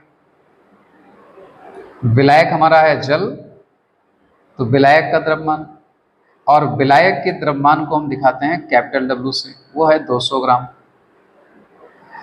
जब हम मोललता निकालते हैं या मोलरता, तो विलेय पदार्थ के मोलर द्रव्यमान की भी जरूरत पड़ती है। तो चूंकि विलेय पदार्थ इसमें हमने इसको माना है एथिलीन ग्लाइकॉल को, तो इसका यानी विलेय का मोलर द्रव्यमान भी निकाल लेंगे। और मोलर द्रव्यमान का सिंबल हम लोगों ने जो यूज किया है पूरे चैप्टर में, वो स्मॉल m यूज किया है, तो वही आप भी यूज करते रहेंगे। हालांकि बुक्स में मोललता को स्मॉल m से कर देते हैं तो कन्फ्यूजन एक क्रिएट होता है, तो हमने इसे मोललता लिखते रहते हैं बार बार। तो मोलर द्रव्यमान इसका निकाल लीजिए कितना आएगा। 2 हैं 12 24, 24 6 30, और 30 और 32, 30 30 60 2, 30 और 32 से 62 आ जाएगा। तो 62 ग्राम पर मोल लिखा जाएगा। ये मोलरता हो गई, सॉरी मोलर द्रव्यमान हो गया। अब सारी चीज़ें हमको पता हो गई हैं, हम मोललता निकाल सकते हैं। तो मोललता फार्मूला क्या होता है? Small w into 1000 upon small m यानी मोलर द्रव्यमान into capital W। Value put up कर दीजिए, आ जाएगा। स्मॉल w की वैल्यू कितनी है? 222.6 इंटू 1000 अपॉन स्मॉल m की वैल्यू है 62, और ये हो जाएगा 200। ठीक है ना? तो ये डिवाइड कर दीजिए, आराम से हो जाएगा, 5 टाइम्स जाएगा। अब चाहो तो आप इसको डिवाइड पहले मल्टीप्लाई कर लो, या फिर डिवाइड भी कर सकते हो। तो मल्टीप्लाई करना ज़्यादा सही रहेगा। 5 6 जा 30, ठीक ना? 5 6 30 हो जाएगा, और 5 दूना 10 3 13, और 10 3 5 दूना 10 11, 5 दूना 10 11, इतना आ गया 1113.0 अपॉन ये 62। ठीक ना? अब इसको जो डिवाइड करके जो भी आपका आंसर आएगा वही क्या होगा? विलयन की मोलरता, इस विलयन की मोललता हो जाएगी, नॉट मोलरता, मोललता। तो ये हम कैलकुलेट करके लिख देते हैं, कितना आएगा आपका 1113 डिवाइडेड बाई 62, तो यह आ जाएगा 17.9, आ जाएगा 17.9516 करके आ रहा है, तो हम इसी पर छोड़ देते हैं।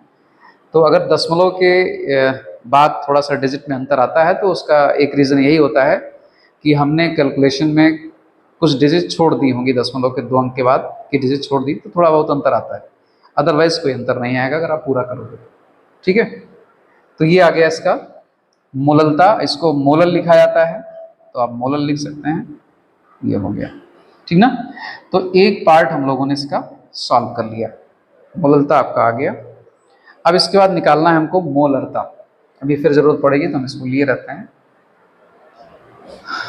अब निकालना है हमको मोलरता। तो मोलरता को हम रिप्रेजेंट करते हैं मोलरता। इसको रिप्रेजेंट किया जाता है कैपिटल एम से, और इसका फार्मूला भी लगभग वैसे ही होता है, थोड़ा सा चेंज लिए होता है, ये कैपिटल वी, ठीक ना। ये वी क्या है, विलयन का आयतन, और इस फार्मूले में विलायक का द्रव्यमान होता है, बस इतना अंतर दोनों में होता है। तो फिर से देखिए, हमको विलेय पदार्थ का द्रव्यमान पता है, और क्या चीज पता है, विलेय का मोलर द्रव्यमान पता है। अब हमको चाहिए विलयन का आयतन। तो विलयन का आयतन कैसे पता करेंगे, तो उसके लिए हमको घनत्व जरूर दिया जाएगा, वो दिया है, तो यहां से हम पता करेंगे विलयन का घनत्व। तो देखिए ध्यान से, हमारे पास फार्मूला होता है विलयन का घनत्व यानी D = m/v, मास यानी द्रव्यमान बटे आयतन। ये घनत्व का फार्मूला होता है। यहां चाहे हम लिख देते हैं घनत्व, घनत्व = क्या हो जाएगा, द्रव्यमान बटे आयतन। ठीक है, ये हो गया। अब क्वेश्चन एक ये है कि घनत्व इसमें हमको दिया गया है 1.072 ग्राम पर ml, ठीक ना। तो जो भी आयतन निकल के आएगा वो ml में आएगा, बस इतना ध्यान रखिएगा। और विलयन का द्रव्यमान कितना हो जाएगा आप बताओ जरा, ठीक ना। यहाँ पर एक ये ट्विस्ट है थोड़ा सा कि विलयन का द्रव्यमान कितना होगा। तो विलयन का द्रव्यमान देखिए इनसे मिलकर बना है, एथिलीन ग्लाइकॉल और जल से। तो इन दोनों का जो टोटल सम होगा वही तो विलयन का द्रव्यमान होगा, विलायक और विलेय का द्रव्यमान। तो इन दोनों को हम जोड़ लें तो कितना हो जाएगा, विलयन का द्रव्यमान आ जाएगा 226.6 + 200, और आयतन हमको निकालना है।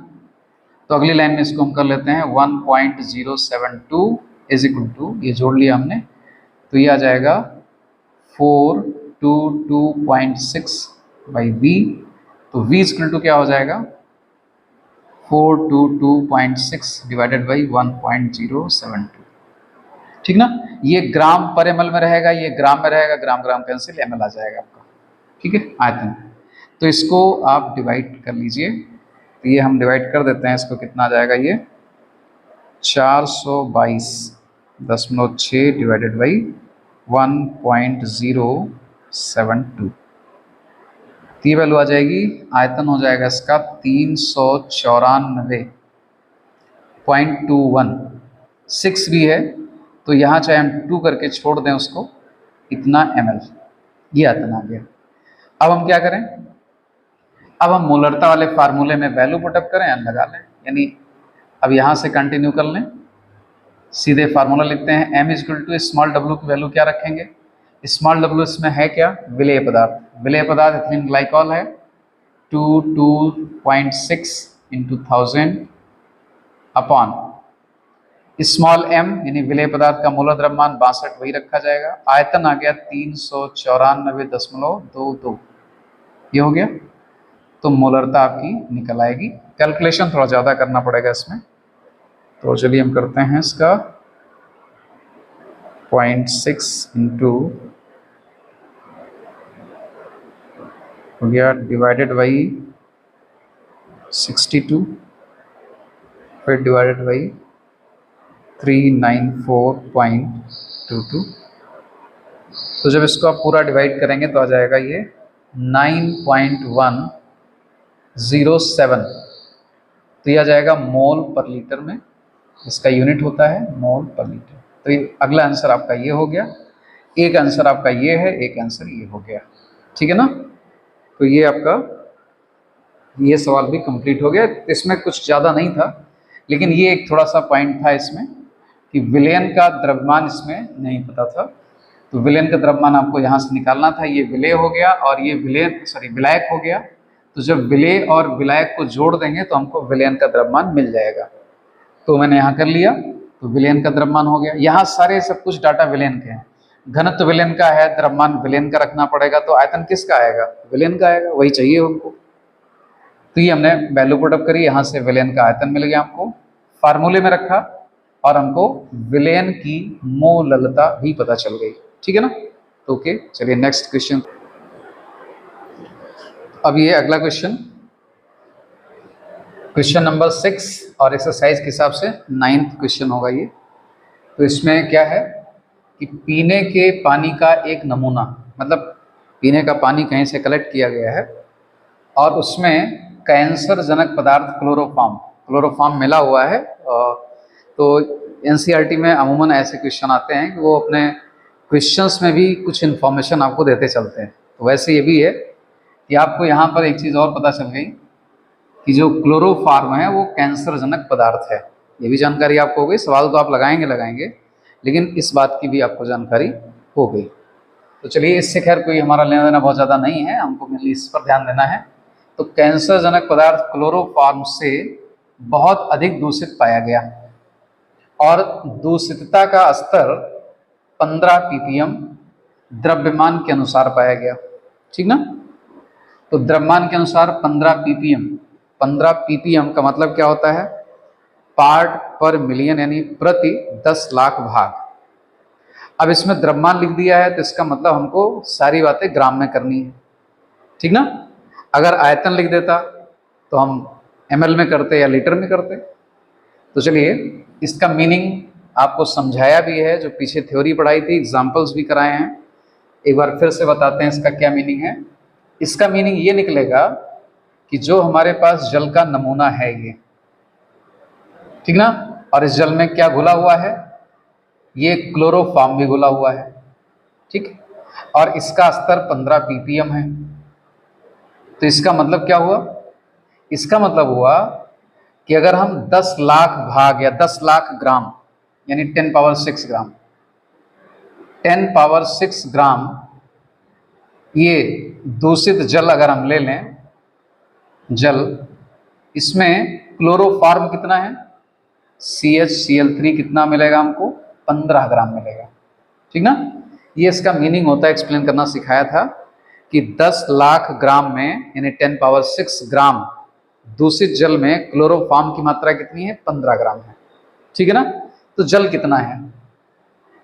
तो अब इसको ऐसे तो माइनस आप नहीं कर सकते। तो यहां पर देखिए, विलयन की कुल मात्रा हो गई हमारी कितना? यहां साफ साफ लिख लेते हैं,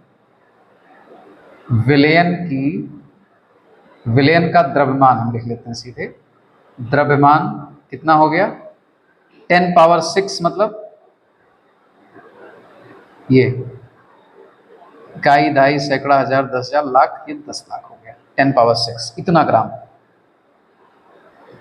ठीक ना? और विलेय की मात्रा, विलेय की मात्रा ये कितना हो गई? विलेय पदार्थ इसमें है कौन? ये वाला क्लोरोफॉर्म है, 15 ग्राम मौजूद है। तो ये हो गया 15 ग्राम, 15 ग्राम। ठीक है ना? अब मान लीजिए आपको विलायक की मात्रा निकालनी पड़े, तो हम यहां पहले से निकाल लेते हैं। विलायक इसमें कौन है? विलायक है जल की मात्रा। इसके लिए आपको करना क्या पड़ेगा? 10 लाख में से 2, 2, 4, 1, 5 और 1, 6, इसमें से माइनस करना पड़ेगा 15 ग्राम, 15। तो ये कितना आ जाएगा? 5, 8, 9, 9, 9 एंड 9, इतना ग्राम आ जाएगा। यानी विलायक की मात्रा इतना होगा। तो ये हमने जरूरी चीजें इकट्ठा कर ली हैं। अब हम सवाल पर आते हैं, करना क्या है हमको। तो ये हो गया, लिखा है इसे द्रव्यमान प्रतिशत में व्यक्त करो। तो द्रव्यमान प्रतिशत में व्यक्त करने का तरीका क्या है? क्या तरीका है कि अगर द्रव्यमान प्रतिशत व्यक्त करना है विलयन की परसेंटेज को, तो हम लिखेंगे विलेय पदार्थ का द्रव्यमान बटे विलयन का द्रव्यमान गुणे 100। तो पहला क्वेश्चन का आंसर हो जाएगा, यहां कर देते हैं, विलयन का द्रव्यमान प्रतिशत बराबर हो जाएगा विलेय पदार्थ की मात्रा, वो 15 ग्राम है, और विलयन की मात्रा है 10 पावर 6 इंटू 100। ये हो गया। तो ये कितना आ जाएगा? 10 पावर 6 ऊपर जाएगा तो माइनस में आ जाएगा, तो ये आ जाएगा 15 इंटू, ये 10 पावर 2 है, और 10 पावर माइनस 6 हो जाएगा, तो ओवरऑल बचेगा 10 पावर माइनस 4। और इसको अगर हम सॉल्व करें साइंटिफिक नोटेशन में तो 1.5 इंटू 10 पावर माइनस 3 ये आ जाएगा परसेंट में, इतना परसेंट हो जाएगा, ठीक ना। तो ये हो गया बिलियन का द्रव्यमान प्रतिशत निकल आया। अब अगला क्वेश्चन क्या कह रहा है, जल के नमूने में क्लोरोफॉर्म की मोललता का निर्धारण करिए, ठीक ना। तो क्लोरोफॉर्म की मोललता निकालनी है, कहने का मतलब है विलयन की मोललता निकाल देनी है। तो कैसे निकालेंगे इसको, देखिए मोललता, इसका फार्मूला अभी कराया था, पिछला क्वेश्चन ऐसे ही था। तो मोललता बराबर होगा विलेय का द्रव्यमान। तो विलेय का द्रव्यमान कितना है, पता चल गया 15 ग्राम। भाई ये फार्मूला होता है ना मोललता निकालने का, small w into 1000 upon small m into capital W। इसी फार्मूले पर हम रखेंगे। स्मॉल w होता है विलेय पदार्थ की मात्रा जो कि है 15 ग्राम, ये विलेय की मात्रा 15 ग्राम इंटू 1000 हो गया, ये है मोलर द्रव्यमान। तो क्लोरोफॉर्म का मोलर द्रव्यमान आप निकाल लीजिए कितना आएगा, कार्बन का 12, हाइड्रोजन का 1 और क्लोरीन का होता है 35.5, तो 3 इंटू 35.5 ये आपको करना है। तो ये हो गया 13 प्लस 35.5 को 3 से मल्टीप्लाई कर दें, ये हो जाएगा 35.5 गुणे 3, 106.5 प्लस 13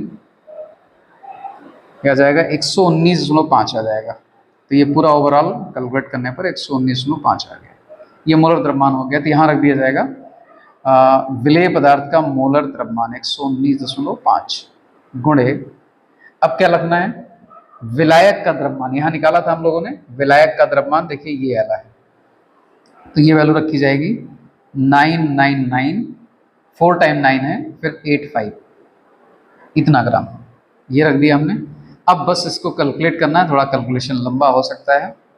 तो ये आ जाएगा आपका 15 इंटू 1000 डिवाइडेड बाई 119.5, फिर से इसको डिवाइड करना है 99985 से, तो ये वैल्यू निकल के आएगी 0.00030125, ठीक ना। तो इसको हम साइंटिफिक नोटेशन में ही यूज करेंगे, देखिए 1 2 3 4 टाइम्स दिया जाएगा 1 पॉइंट यहाँ ले आए 1.255 इंटू 10 पावर माइनस 4 मोलल, ठीक ना। तो ये एक आंसर ये हो गया, एक आंसर आपका ये हो गया। तो ये मोललता निकल आई आपकी, ये द्रव्यमान प्रतिशत निकल गया, ठीक ना। तो इस तरह से आपको करना है ये न्यूमेरिकल। ओके, चलिए बच्चों अगला क्वेश्चन आप देखिए, क्वेश्चन नंबर हमारे हिसाब से 7 और एक्सरसाइज के नंबर 13 है इसके। क्या है क्वेश्चन, एथेन, इसका अगर फार्मूला चाहें तो C2H6 होता है। एथेन के 6.56 इंटू 10 पावर माइनस 2 ग्राम युक्त विलयन में एथेन का आंशिक दाब कितना है, 1 बार है, 1 बार। यदि विलयन में इतना ग्राम एथेन मौजूद हो तो गैस का आंशिक दाब क्या होगा, ठीक ना। इसकी कहानी कुछ ऐसे समझ लीजिए आप, ये विलयन है और इस विलयन में पहली बार एथेन का इतना ग्राम घुला हुआ है, 6 पॉइंट इतना, तब जो एथेन गैस का पार्शियल प्रेशर यहाँ डेवलप हो रहा है वो 1 बार है, ठीक है।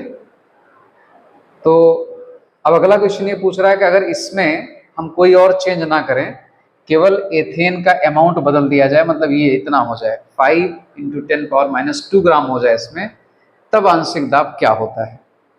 तो ये हेनरी के नियम पर आधारित क्वेश्चन होगा और हम लोगों ने पढ़ा है कि अगर विलयन में उसका मोल प्रभाज बढ़ रहा है तो आंशिक दाब भी बढ़ेगा, समानुपाती होता है दोनों, ठीक ना। तो वही वाला फार्मूला यहाँ पर अप्लाई करना है आपको। तो इसमें जो एथेन का ये द्रव्यमान है इसको हम W मान लेते हैं और इस वाली वैल्यू को हम W डैश कर लेते हैं, ठीक ना, क्योंकि ये दोनों चेंज हो रही, बाकी कुछ चेंज नहीं हो रहा है।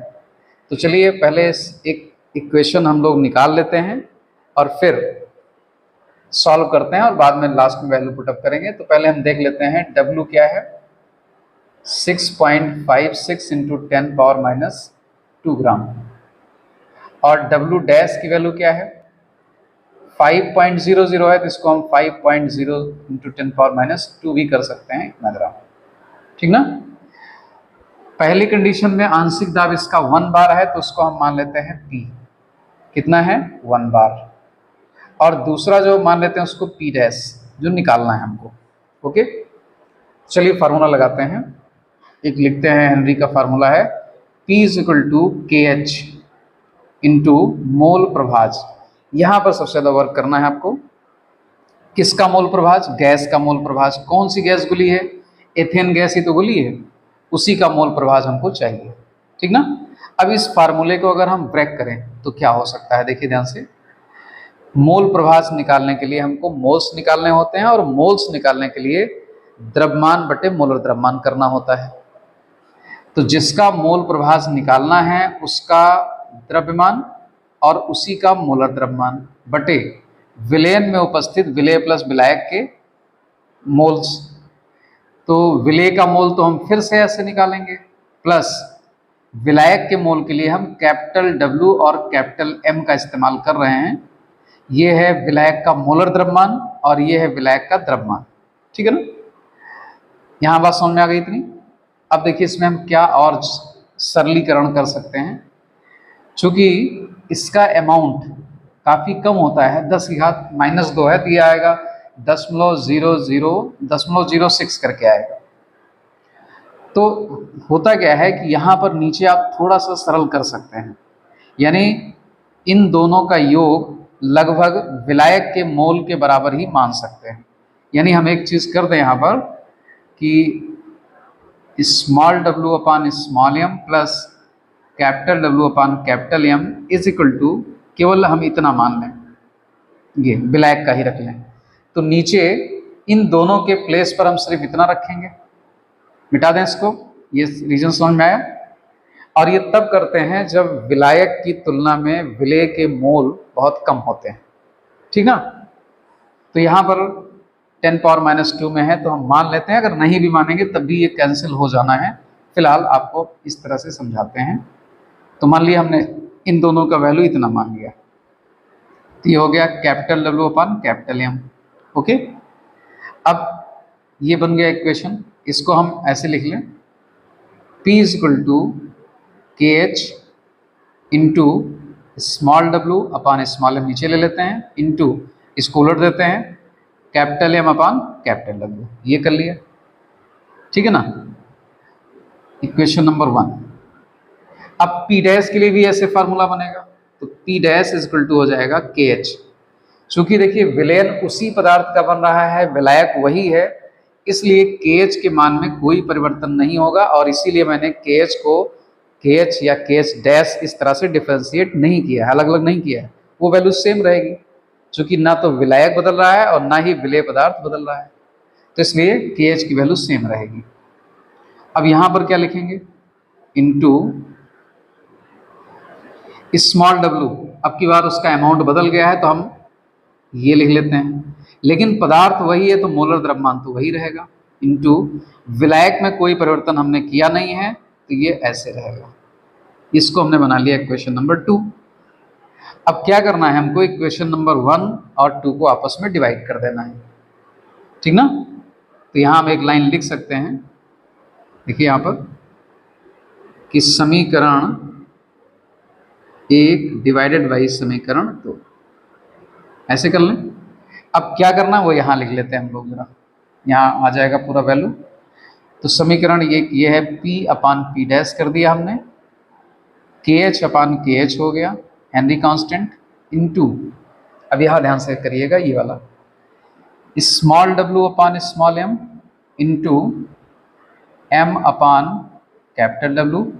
अब जब इससे डिवाइड करोगे आप, फिर से डिवाइड करोगे, सब उलट जाएगा, तो ये हो जाएगा, इंटू कर दीजिए, उलट करके गुणा कर दीजिए, स्मॉल m अपान W dash into capital W upon capital M कर दीजिए, ये हो गया। तो इससे देखिए क्या क्या चीज़ें कैंसिल हो गई, ये small capital M, small m, ये W सब कैंसिल हो गया, बचा ये, और ये भी कैंसिल हो गया।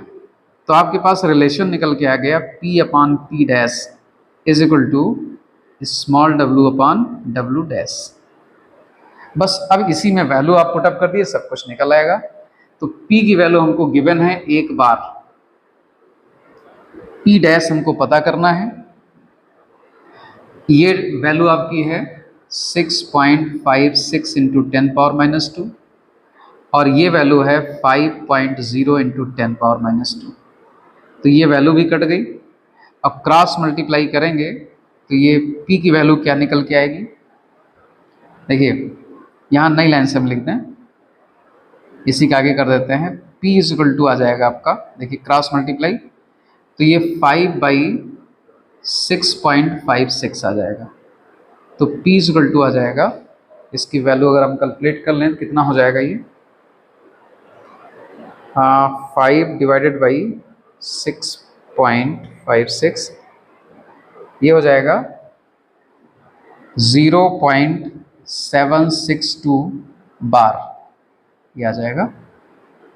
तो ये आंसर आपका आ गया 0.6762 बार। मतलब जब विलेन में इतना अमाउंट आप एथेन का घोल देंगे तो उसका प्रेशर यानी आंशिक दाब भी कम हो जाएगा, जो कि प्रूव करता है किसको, हेनरीज के नियम को। हेनरी नियम यही था कि जो गैस का आंशिक दाब होता है वो क्या होता है, विलेन में गैस के मोल प्रभाज के समानुपाती होता है। तो जब मोल प्रभाज यानी द्रव्यमान घट गया तो प्रेशर भी घट जाना है, और आंसर भी आपका कम आ रहा है पहले की तुलना में। पहले एक बार था, अब कम आ रहा है, तो सही है, ठीक है ना। तो ये क्वेश्चन भी कंप्लीट हो गया आपका। अब next question, question number 8, exercise का नंबर 15, ठीक है ना। अगला क्वेश्चन देखिए क्या है, बहुत ही अच्छा क्वेश्चन है ये। एक अवाष्पशील विलेय पदार्थ का 2% जलीय विलयन है, विलायक के सामान्य क्वथनांक पर 1.004 बार दाब आरोपित करता है, तो विलेय पदार्थ का मोलर द्रव्यमान क्या होगा, ठीक है ना। तो इसको कैसे आप लगाओगे, कौन सा फार्मूला इस्तेमाल करना है। तो ये वास्तव में क्वेश्चन किसका है, वाष्प दाब के अपेक्षिक अवनमन का। यानी अब हम लोग क्वेश्चन जो ये कर रहे हैं ये विलयन के अणुसंख्य गुण पर आ गए हैं, तो ये उसी का प्रश्न है, और कई चीज़ें इसमें हिडन हैं, छुपी हुई हैं, जो आपको जानना है। तो देखिए ध्यान से, हमारे पास एक सॉल्यूशन है, और ये सॉल्यूशन है अवाष्पशील कोई विलेय है, मतलब जो वाष्पित नहीं होता, जो खुद प्रेशर नहीं लगाता। तो प्रेशर कौन लगा रहा है, केवल विलायक के अणु जो वाष्पित हो रहे हैं वही। और ये विलयन कितना है, 2%। तो इसमें कुछ दिया नहीं, तो हम मास बाई मास मान लेते हैं इसको, यानी W/W। कहने का मतलब, इसका मतलब हो गया कि 2 ग्राम ये जो अवाष्पशील विलेय है, ये विलेय घुला है 100 ग्राम विलेन में। ये मीनिंग होती है, आपको कई बार हमने एक्सप्लेन किया है विलेन में, ठीक ना। तो इसका मतलब हमको एक चीज पता चल गई कि विलेय पदार्थ यानी स्मॉल w की वैल्यू है 2 ग्राम, और विलयन का चूंकि द्रव्यमान हमको दिया है 100 ग्राम, तो हम विलायक का भी निकाल सकते हैं, क्योंकि हमको इस फार्मूले में विलायक के द्रव्यमान की जरूरत पड़ेगी। तो विलायक के द्रव्यमान को हम दिखाते हैं कैपिटल W से, वो हो गया 98 ग्राम। ओके, ये निकल आया। अब और क्या चीज दिया है हमको, लिखा है विलायक जो विलयन है, जलीय विलयन, वो इतना दाब आरोपित करता है। तो ये दाब किसका हो गया, ये विलयन का दाब हो गया, विलयन का आंशिक दाब हो गया। और इसको हम दिखाते हैं PS से, या P से ही दिखा देंगे, कुछ बुक्स में ऐसे लिखा होगा। ये है 1.004 बार, ठीक है ना। तो फार्मूला हमारा होता है P0 minus PS upon P0 is equal to विलेय का मोल प्रभाज x विलेय, ये फार्मूला है। तो सारी चीजें हमको पता हो जा रही, बस केवल हमको नहीं पता है तो क्या, इसमें P0 कितना होगा ये नहीं पता है, ठीक है ना। तो यहां पर देखिए शब्द देखिए जरा, विलायक के क्वथनांक सामान्य क्वथनांक पर इतना, ठीक ना। तो विलायक का सामान्य क्वथनांक कितना होता है? 100 डिग्री सेल्सियस। जो जल होता है उसका 100 डिग्री सेल्सियस। और उस समय जब वो क्वथनांक 100 डिग्री होता है तो वो जब बॉयल करता है तो कितना प्रेशर होता है? यही इसमें हिडन है। जब विलायक क्वथित होता है, बॉयल करता है, तो उसका दाब एक वायुमंडलीय दाब होता है, अर्थात 1 एटमॉस्फेयर प्रेशर, ठीक ना। तो यहाँ पर पी नॉट यानी शुद्ध विलायक का जो दाब है उस ताप पर वो है 1 एटमॉस्फेयर, 1 एटीएम। और इसको चूंकि बार में कन्वर्ट करना है तो आप इसको कन्वर्ट कर लीजिए, आ जाएगा 1.013 बार। दोनों बार में आ गए। ये सारी वैल्यू हमको अब मिल गई। शुद्ध विलायक का आंशिक वाष्प दाब ये हो गया, विलयन का आंशिक दाब इतना हो गया, ठीक ना। तो ये दोनों चीजें मिल गई। अब वैल्यू पुटअप कर दें तो आपका आ जाएगा। पी नॉट की वैल्यू हो गई 1.013 minus 1.004 upon 1.013 is equal to, यहाँ पर देखिए क्या रखना है हमको। यहाँ पर एक बार फिर से हम सूत्र को सरल करेंगे और इस फार्मूले में ही लेंगे। स्मॉल w यानी विलेय का द्रव्यमान, विलेय का मोलर द्रव्यमान गुणे विलायक का मोलर द्रव्यमान, उसको हमने कैपिटल M से दिखा दिया, और विलायक का द्रव्यमान ये हो जाएगा। तो इस तरह से अगर हम सबकी वैल्यू पुटअप कर देंगे तो हमको विलेय पदार्थ का कितना द्रव्यमान है ये निकल आएगा। यही हमको निकालना है। सॉरी, इसमें हमको पता करना है विलेय पदार्थ का मोलर द्रव्यमान, यानी ये चीज पता करनी है। यहाँ हम एक चीज नोट कर दें कि क्या हमको निकालना है। स्मॉल m पता करना है। स्मॉल m क्या है? विलेय पदार्थ का मोलर द्रव्यमान, ये पता करना है, ठीक है ना। तो अब निकल आएगा। इसमें से माइनस कर दीजिए, कितना वैल्यू आएगी यहाँ पर? 0 3 डिजिट यहाँ पर भी है, तो 13 में से 4 टाइम जाएगा, ये 4 हो जाएगा तो 9 हो जाएगा। यहाँ 13 हो गया, यहाँ 0 बचा, फिर 0 0 और बस इतना ही रहेगा। 0.009 अपॉन 1.013 आ जाएगा is equal to, small w की वैल्यू है 2 ग्राम और स्मॉल m हमको पता करना है, इनटू ये है जल, जलीय विलयन है तो जल का मोलर द्रव्यमान पता होता है 18 होता है, और इसका जो वेट हो गया वो 98 हो गया, ठीक ना। तो अब इसी को कैलकुलेट करना है। तो स्मॉल m की वैल्यू क्या हो जाएगी, इकट्ठा कर दें हम इसको। स्मॉल m की वैल्यू पूरा क्रॉस मल्टीप्लाई करिएगा इसको, तो ये हो जाएगा 1.013 into 2 into 18 divided by 98 into 0.009। तो ये सॉल्व कर लेंगे तो आपको विलेय पदार्थ का द्रव्यमान मिल जाएगा। तो ये हम सॉल्व कर दे रहे हैं। कितना हो जाएगा?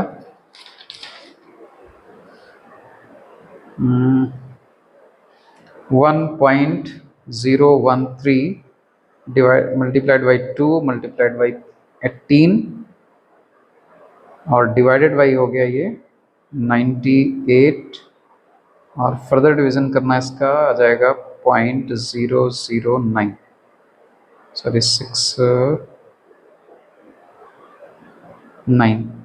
तो ये आ गया वैल्यू।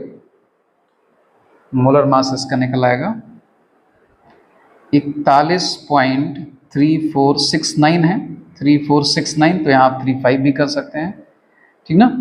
3469 ये वैल्यू आ रही, तो इसको आप अप्रॉक्स में 41.35 मान के छोड़ दीजिए, ठीक ना, ग्राम पर मोल आ जाएगा। तो ये आपका आंसर आ गया, ठीक ना।